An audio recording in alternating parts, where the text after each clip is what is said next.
Assalamualaikum warahmatullahi wabarakatuh. Perkenalkan, nama saya Siti Nurain Pakaya dari kelas akuntansi B. Saya akan menjelaskan materi tentang saham. Berikut tujuan instruksional khusus. 1. Definisi dan jenis dividen serta pembayarannya. 2. Menghitung rate of return pada preferred stock dan common stock. 3. Apa yang menentukan saham naik turun. Keempat, menghitung keuntungan yang diharapkan dan nilai buku per lembar saham. Kelima, menghitung EPS per ROI dan ROI.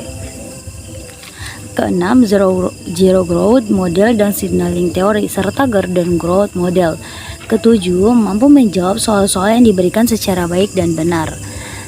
Berikut ada banyak pihak-pihak yang terlihat dalam bermain di pasar saham. Secara umum ada 3, yaitu pertama investor, kedua government, ketiga spekulan. Ketika pihak yang terlibat ini sama-sama memiliki tujuan dan kepentingannya masing-masing, seperti pemerintah mencoba mengatur dan membuat arah pasar saham sesuai dengan kondisi dan target yang diinginkan dalam rencana pembangunan, baik secara jangka pendek dan panjang. Untuk lebih jelasnya, marilah kita melihat beberapa hal yang perlu diketahui dan dipelajari tentang saham. Berikut 1. Pengertian saham. Saham adalah A. Tanda bukti penyertaan kepemilikan modal atau dana pada suatu perusahaan. B. Kertas yang tercantum dengan jelas nilai nominal, nama perusahaan, dan diikuti dengan hak dan kewajiban yang dijelaskan kepada setiap pemegangnya.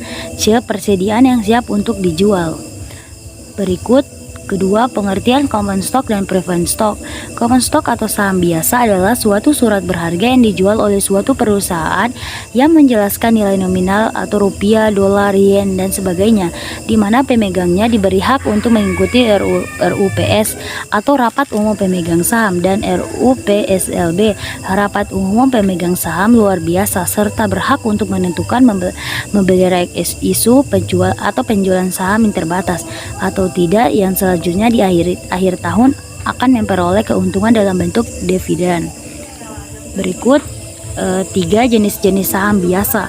Common stock ini memiliki beberapa jenis, yaitu A. Blue chip stocks atau saham unggulan adalah saham dari perusahaan yang dikenal secara nasional dan memiliki secara laba, pertumbuhan, dan manajemen yang berkualitas.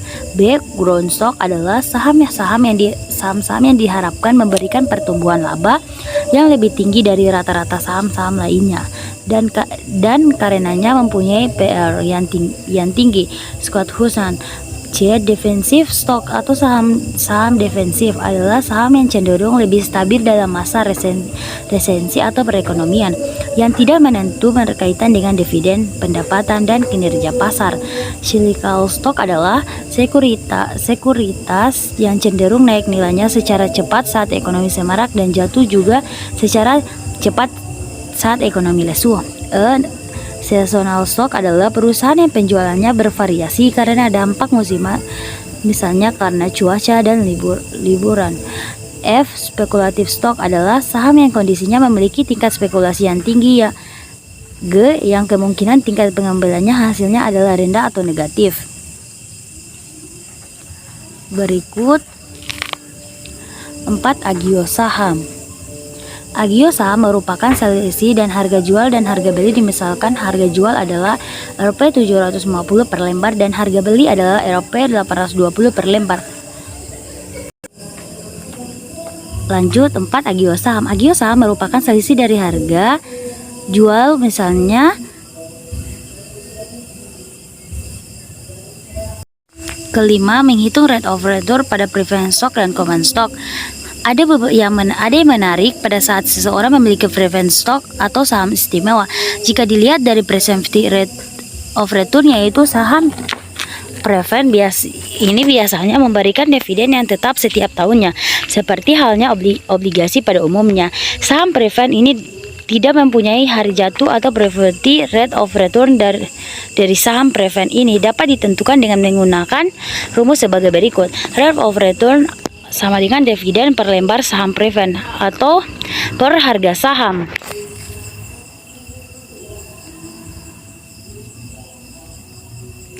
Berikut contoh soal. Diketahui bahwa PT Mutiara Timur memiliki saham istimewa dengan nilai nominal sebesar 1 miliar, Rp 1 miliar dan pembayaran dividen melakukan di setiap tahunnya sebesar Rp 150 juta serta harga pasar untuk saham tersebut sebesar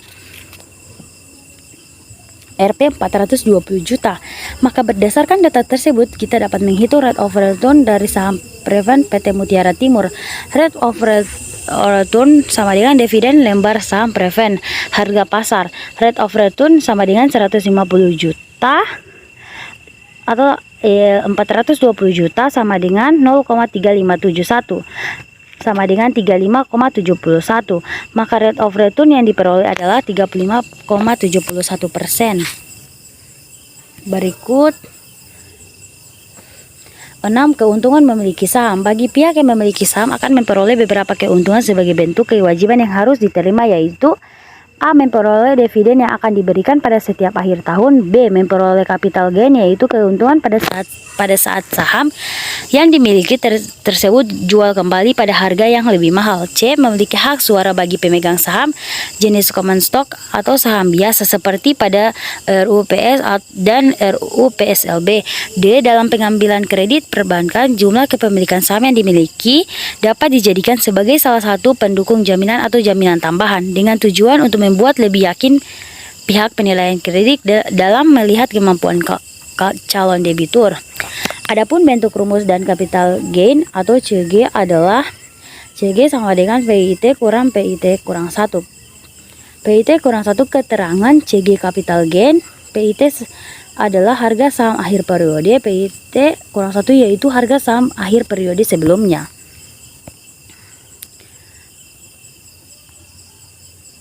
Berikut data-data tersebut. Selanjutnya 7. Pelaku pasar saham. Adapun para pelaku di pasar saham di samping perusahaan yang bersangkutan juga turut melibatkan pihak lainnya, yaitu A. Emiten, yaitu perusahaan yang terlibat dalam menjual sahamnya di pasar modal. B. Underwriter atau penjaminan, yaitu yang menjamin perusahaan tersebut dalam menjual sahamnya di pasar modal. C. Broker atau pialang. Adapun pengertian broker, R.J. Solk menjelaskan broker adalah perantara antara pembeli dengan penjual sekuritas. 8. Menghitung keuntungan yang diharapkan dari saham. Adapun rumus untuk menghitung keuntungan yang diharapkan dari saham adalah keterangan seperti contohnya R sama dengan keuntungan yang diharapkan dari saham, D1 sama dengan dividen tahun 1, PO adalah harga beli, P1 adalah harga jual. Berikut contoh soal. Berikut, manajer keuangan PT Bala Putra Dewa melakukan analisis keuangan pada perusahaannya bahwa dividen tahun 1 yang diperoleh sebesar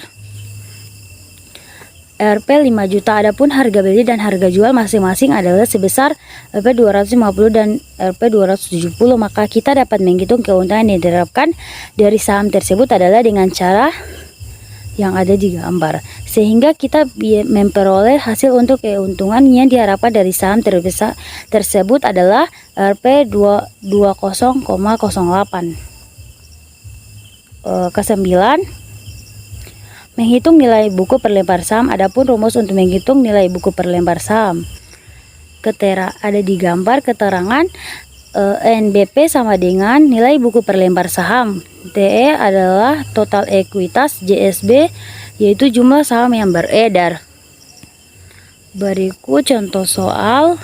Diketahui bahwa nilai total ekuitas PT Murti Abadi adalah Rp 4 miliar dan jumlah saham yang beredar sebanyak 15 lot. Maka nilai buku per lembarnya adalah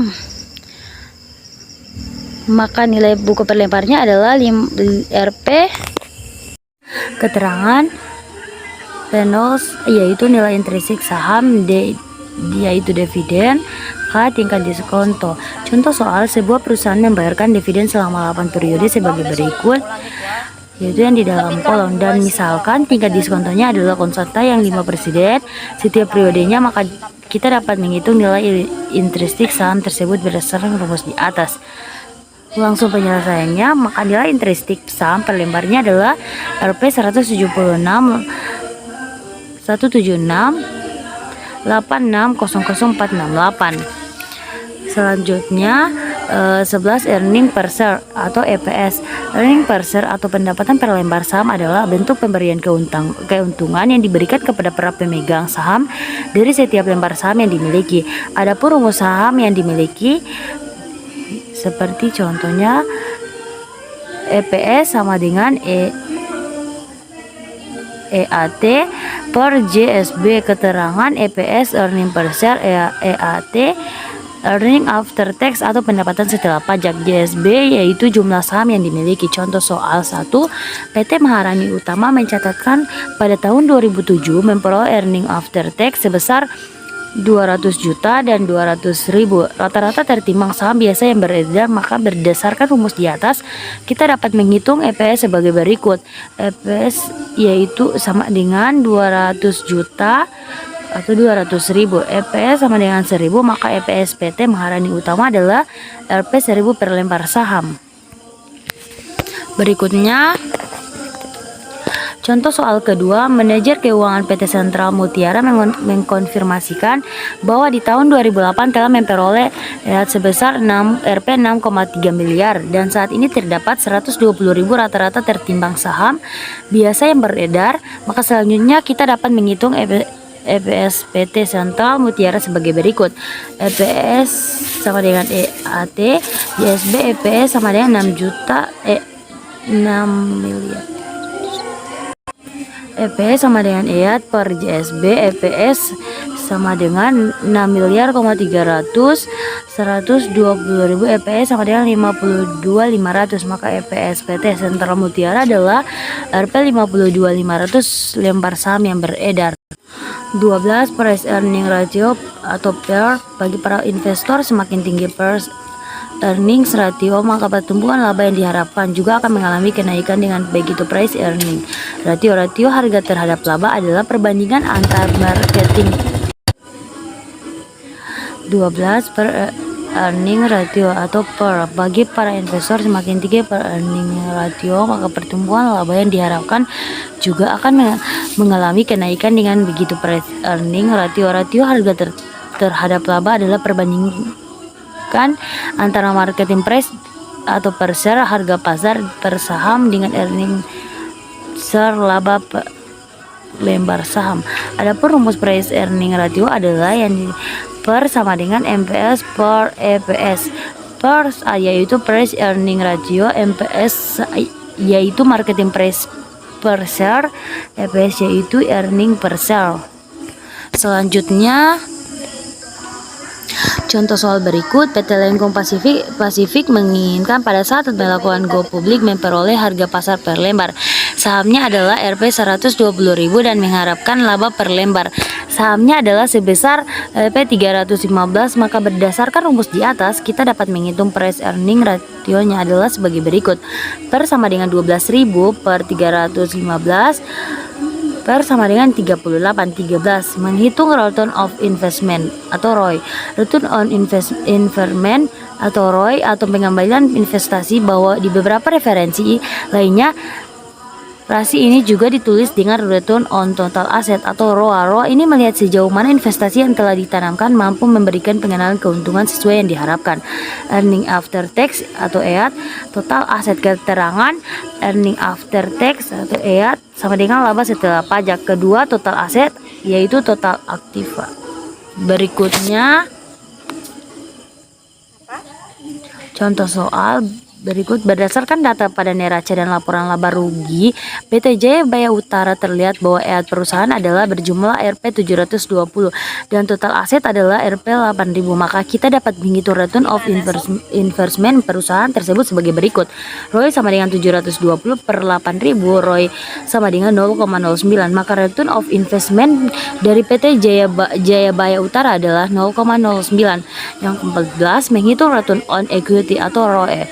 Return on equity atau ROE disebut juga laba atas equity. Di beberapa referensi disebut juga dengan rasio total asset turnover atau perputaran pusat aset yaitu earning after tax EAT per shareholders equity. Keterangan pertama, earning after tax atau EAT adalah yaitu laba setelah pajak. Yang kedua, shareholders equity yaitu sama dengan modal sendiri. Berikutnya contoh soal lagi. Berdasarkan data pada laporan keuangan PT Gunung Bromo pada tahun 2010 disebutkan bahwa laba setelah pajak perusahaan adalah RP dan dana sendiri, maka kita dapat menghitung return on equity dari PT Gunung Bromo disebut sebagai berikut.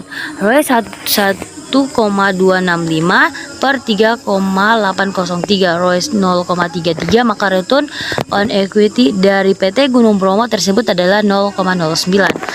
Yang ke-15, zero growth model dan signaling teori. Zero growth model atau yang lebih banyak investor menyebutnya model tidak bertumbuh rumus zero growth. Model ini adalah bagian penyempurnaan dari rumus yang di atas, yaitu yang di dalam P, yaitu yang dijelaskan di kolom.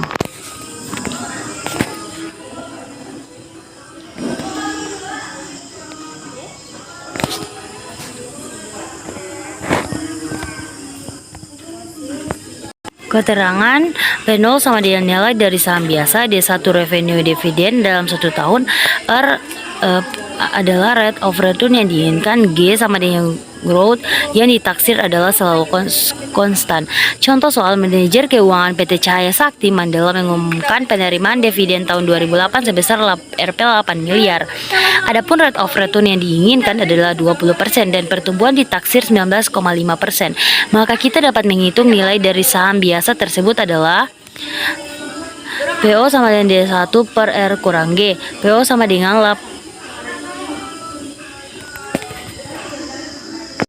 dilihat pada contoh berikut ini, maka nilai dari saham biasa tersebut adalah Rp1. Dari penyesalan tersebut, maka nilai dari saham biasa tersebut adalah 1,6 miliar. Berikutnya 17. Stock split dan perhitungannya. Stock split adalah peningkatan jumlah saham beredar dengan pengurangi nilai nominal saham. Misalkan nilai nominal satu saham dibagi menjadi 2 sehingga terdapat 2 saham yang masing-masing memiliki nilai nominal setengah dari nominal awal atau Van Horn dan Wachwit. Sedangkan menurut Handy Elm, Fakhrudin, stock split pemecahan saham adalah pemecahan nilai nominal saham menjadi nominal lebih kecil. Misalnya dari 0 nominal Rp1000 per saham menjadi Rp500 per saham, atau dari Rp500 per saham menjadi Rp100 per saham. Untuk memahami lebih dalam dapat kita dilihat dari contoh di bawah ini. Sebelum ada stock splits, yang pertama saham biasa atau nominal Rp2.500 kurang dan 5.000 lembar. Yang kedua, agio saham, capital spools. Yang ketiga, laba ditahan, retained earnings, jumlah modal sendiri.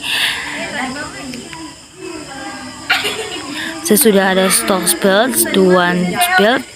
Yang pertama itu saham biasa nominal 1,250 dan 10.000 lembar sama dengan Rp 12.500. Agio saham atau capital surplus sama dengan Rp 5.200.000. Laba ditahan retained earnings adalah Rp 18.400.000. Jumlah modal sendiri yaitu Rp 36.100.000. Jadi yang ada pada gambar ini, sekian penjelasan dari saya. Wabillahi taufiq wal hidayah. Wassalamualaikum warahmatullahi wabarakatuh. Terima kasih.